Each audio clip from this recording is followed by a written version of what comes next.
Hi, today I'm going to give a quick overview of what I'm going to do for my final project. The topic is the language of ageism. So I divide into four parts. The first part's main point topic. Ageism is unfair treatment or judgment based on a person's age, often assuming older adults are less capable or available. It can affect all age, but mostly targets older people. Stereotype, which is assumption. For example, older people are bad with technology, and prejudice, which is feeling pity or fear of aging, and discrimination, which is action, not hiring someone over 60. These are common labels that we hear in daily life, like elderly, senior citizen, or still working, that subtly suggest aging is a decline. Ageism is often invisible but widespread. Media and public language frequently portray older adults as forgetful or out of touch, reinforcing stereotypes that shape how society and even older adults themselves feel aging. According to Econ and Avalon, people often don't notice ageism until they learn the term. Naming the problem is the first step towards the changing. So ageism appear in marketing. This as promotes beauty and skincare product using language that reflect deeply rooted ageist messages. Aging as something to fight. Statement like fight visible sign of aging frame natural aging as something negative that must be erased. So why is it important to address? Ageism is deeply embedded in everyday language and culture, often appearing in subtle or implicit form that go unnoticed.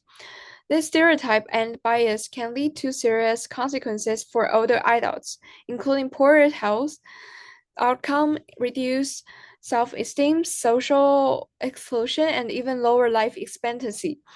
Addressing ageism is essential to create a more inclusive and equitable society as population go globally. So for the target audience, I will choose the younger adults aged between 18 and 35 who works in media and market communication. The reason is language both reflect and shape social ideologies. Younger adults are often unaware of how normalized and implicit ageist discourse have become. They may, for example, reproduce ageism through humor, marketing, or assumption about competence. So my output selection.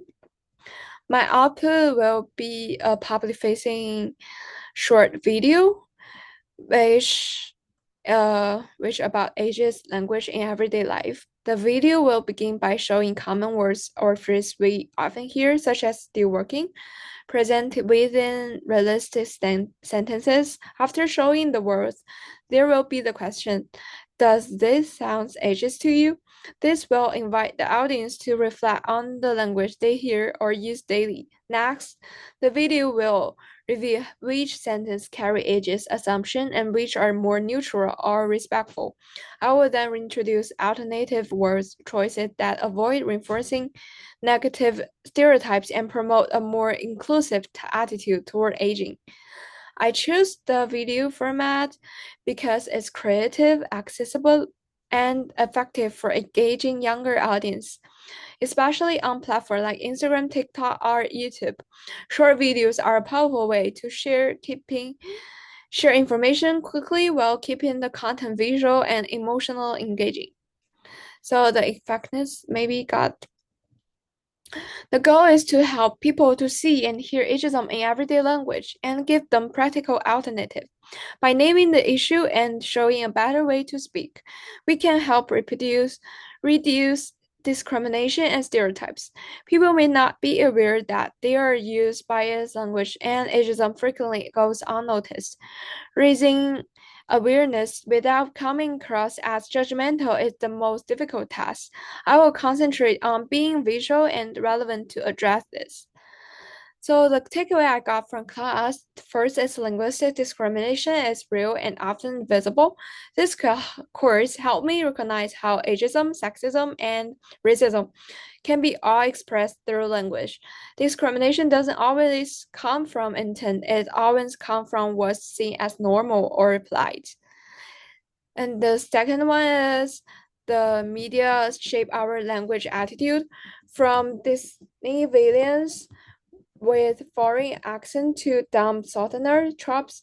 Media reinforce certain ideas about what boys are trustworthy, dangerous, or endurable. And the final one is standard language ideology penetrate inequality. I now understand how standard language is often tied to middle class white males, Western norms, and that non standard variety are unfairly devalued. This is why people feel pressure to speak properly, to be taken seriously. Thank you.